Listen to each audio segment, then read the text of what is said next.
ඊට පස්සේ බුදුරජාණන් වහන්සේ ධම්මපදයේ ගාථාව තියෙනවා. ගාථාවක් වදාලා අයෝගේ යුංජ මත්තානං යෝගස්මින්ච අයෝජයම්. ඔන්න කෙනෙක් ඉන්නවා යෙදෙන්න ඕන නැති දේවල් වල යෙදෙනවා. ඒ කියන්නේ එකට ඉන්න බැඳීම, ප්‍රේමය, ආලය, හිතවත්කම්, ඇඟැලුම් කැම්පෑම් ඒ වගේ යෙදෙනවා. යෝගස්මින්ච අයෝජයං. අර කෙලෙස් අත්හරින ප්‍රතිපදාව යෙදෙන්නේ. අත්තං හිත්වා පියක් ගාහි. කෙලෙස් අත්හරින්න ඕන, බැඳීම් අත්හරින්න ඕන කියන ධර්මයේ අත්හැරලා ප්‍රියන්ට ග්‍රහණය වෙනවා. ඒ කියන්නේ ආදරේ, ප්‍රේමය, හිතවත්කම ඇති වෙන අයත් එක්ක තමයි එල්ලි එල්ලි ඉන්නේ. හිතවත් අයටම අයගෙම එල්ලෙනවා. ප්‍රේමය ඇති වෙන අය ගැන එක්කම එල්ලෙනවා. පිහෙත්තානුයෝගීන බලන්න පින්වත් මහණෙනි, ඔය වාගේ අයටත් නිවන් දකින්නත් හිතෙනවා. ඒක පුදුම කතාවක්. ඒ කියන්නේ ආදරේ තියාගන්නත් ඕන, බැඳීම තියාගන්නත් ඕන, එකට ඉන්නත් ඕන, නිවන් දකින්නත් ඕන. ප්‍රේමයේ, ආලේ, බැඳීම, කාමයේ, හිතවත්කම, ඊළඟට ඇඟැලුම් කම්පානේව ඒ ඔක්කොමත් තියෙනවා. ඒවත් එක්ක යාට නිවන් දකින්නත් ඕන. ඒ වාගේ අයටත් නිවන් දකින්න හිතෙනවා. මා පියෙහි සමාගච්ඡී අප්පියෙහි කුදාචන. ඒ වාගේ අයට නිවන් දකින්න හිතුනොත් කරන්න ඕන දේ තමයි තමන් ප්‍රිය කරන, ආදරය කරන අයත් එක්ක නිතර ඉන්න එපා. අප්පියෙහි කුදාචන. අප්‍රිය අයත් එක්ක ඉන්න ඕනත් නැහැ. ප්‍රිය අයත් එක්ක ඉන්න ඕනත් නැහැ. අප්‍රිය අයත් එක්ක ඉන්න ඕනත් නැහැ. පියාණං අදස්සනං දුක්ඛං. ප්‍රිය අය දකින්න නොලැබුණොත් දුකක්. අප්පියාණංච දසනං. අප්‍රිය අය දකින්න කොටත් දුකක්. දෙකම දුක. තස්මා පියං කෛරාත. ඒ නිසා කවදාවත් තවත් කෙනෙකු හා බැඳීමකට යන්න එපා. ප්‍රේමයකට යන්න එපා. ආලයකට යන්න එපා. පියා පායෝයි පාපකෝ. ප්‍රිය වුණොත් කෙනෙකුට හරි ලස්සන වචනයක් පින්වත්නි මේක.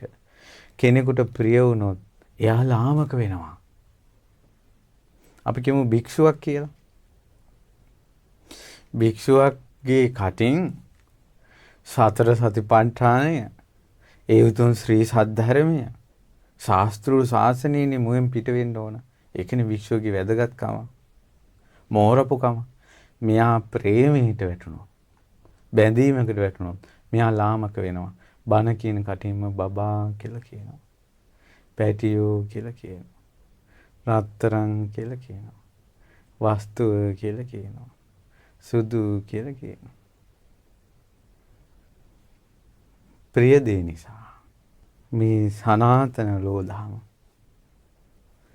ඒතරේ භික්ෂුව ඒ ලාමක උනේ කුමක් නිසාද? බැඳීම නිසා.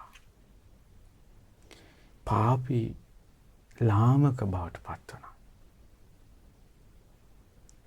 බැඳීමේ, ප්‍රේමේ, හිතවත්කම් වල තියෙන දෝෂ. කොච්චර හිතවත්කම් වල දෝෂ තියෙනවද කියනවනම් ඔය හිතවත්කම් වැඩි වුණාට පස්සේ තමා ළඟ ඉන්න තමන්ගේ සබ්‍රහ්මචාරින් වහන්සේලාට මල්ලි කියලා කතා කරනවා. මල්ලි ස්වාමීනි, ආයස්මතුන් වහන්සේ, පින්වත් ස්වාමීන් වහන්සේ, නැත්නම් හාමුදුරුවනේ කියලානේ කතා කරන්න ඕන. හිතවත්කම් වැඩි වුණාට පස්සේ, බැඳීම් වැඩි වුණාට පස්සේ මල්ලියා කියනවා. අපිට ඇහිලා තියෙනවා හාමුදුරුවෝ කියනවා. මට ඇහුන්නේ නැද්ද මචං කියනවා විතරයි. ඇයි මම මේ බණ වලට හැමතැනම යනවනේ. ඒ ඇහිච්ච එකක් මම කියන්නේ.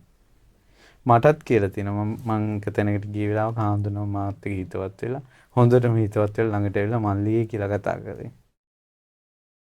එතකොට ඒ සාසනික ව්‍යවහාරයේ පවා පහත් උනේ හිතවත්කම.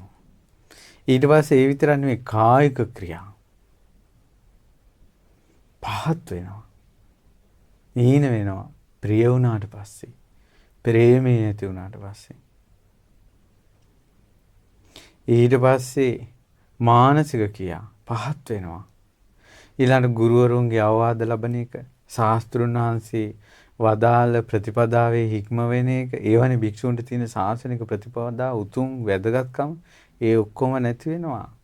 ප්‍රේමේ නිසා, බැඳීම නිසා. ඊට පස්සේ ශාස්ත්‍රුන් වහන්සේගේ ගුණ හිතා ඉන්න ඕන, ධර්මයේ ගුණ හිතා ඉන්න ඕන, රහතන් වහන්සේලාගේ ගුණ හිතා ඉන්න ඕන කෙනා මේන්න තවක් කොහේ හරි යන උන්වහන්සේ නමක් ගැන හිතා ඉන්නවා. නැත්නම් කවුරු හරි ආරාමිකයෙක් ගැන හිතා ඉන්නවා. දායකයෙක් ගැන හිතා ඉන්නවා. ඇයි මේ? ප්‍රේමය. ආදරය. හිතවත්කම. ගන්ථා තේසන්න විජ්ජන්ති යේසං නත්ති පියාප්පියං. යම් කිසි කෙනෙකුට මේ පැටලිලි ගැට ගැහිලි නැත්තම් එයාට මේකෙන් නිදහස් වෙන්න ලේසියි. ප්‍රිය අප්‍රිය දේවල් නැත්තම් අපිට ප්‍රිය වුණාට පස්සේ අනිවාර්යෙන් තව අප්‍රිය කෙනෙක් හට ගන්නවාමයි. ප්‍රිය වුණාට පස්සේ තව අප්‍රිය කෙනෙක් හට ගන්නවාමයි පින්වත්නි. ඒ හේතුව තමයි ප්‍රිය අප්‍රිය බව. තමන්ගේ හිතේ අනිවාර්ය හේතු මෙහෙම හිතන්නකෝ. තමන් කෙනෙකුට හිතවත් නම්, ප්‍රේමේ නම්, බැඳීම නම් එයාට තව කෙනෙක් කරදර කළොත්, අයහපත කළොත් අපිට ඒක අප්‍රිය වෙනවා. ඊළඟට තමන්ගේ බැඳීමට, ප්‍රේමයට කවුරු හරි බාධා කළොත් එයා අප්‍රිය වෙනවා. ඒකනේ ඔය පොඩි පුංචි කාලේ අම්මා තාත්තා ගැඟි දෙවිටි ඉඳලා පස්සේ යාළු හිත මිත්‍රාදිකං ප්‍රේමය ආලේ හටගත්තට පස්සේ අම්මලා ඒවට එපා කෙනෙකුට අම්මලා අප්‍රිය වෙනවා. තාත්තා අප්‍රිය වෙනවා. අකුල් හෙලන අය අප්‍රිය වෙනවා. ඒවට විරුද්ධව කරුණු කියන අය අප්‍රිය වෙනවා. ගුරුවරු අවවාද කළොත් ඒ ගුරුවරු අප්‍රිය වෙනවා. ඇයි මේ? ප්‍රිය දේ මුල් කරගෙන. ඒ නිසා පින්වතුනි සනාතන ලෝධහම තමයි මේ ධර්මයක් දන්නේ නැති සත්වයා, බුදු කෙනෙක්ගේ ශාසනය පිහිට නොලබන සත්වයා ඒකාන්තෙන් බැඳි යනවා, ගැටි යනවා. මැරෙන කල්ම තියෙන්නේ ඇලෙනවා ගැටෙනවා, ඇලෙනවා ගැටෙනවා, ඇලෙනවා ගැටෙනවා. ඔච්චරයි මැරෙන කල්ම. ඒ නිසා මේ සංසාර දුකෙන් නිදහස් වෙන්න නම් ප්‍රිය ආයත් එක්ක වැඩිපුර ඉන්න හොඳ නැහැ. මේක මේ ඔයාලා ගෙවල් වලට කල්පනා කරලා මේ ආයෝනිසෝ මනස්කාරය දෙන්න එපා. තමන් මේක තේරුම් ගන්න මොකද්ද මේ කියන්නේ කියලා. ඉතින් මේක ඔයාලට තේරුණාද නැද්ද දන්නේ නැහැ. අර ආන්දරෝ දෙනමයි මෑනියෝ හිටියනේ. තේරුණේ නැහැ. හොඳටම ෂොක් වුණා. හොඳටම දුක හිතුණා. අපිට එකට ඉන්න එපා කිව්වා කියලා. අපි වෙන් කරන්න හදන බුදුරජාණන් වහන්සේ කියලා ඉතින් නැගිටලා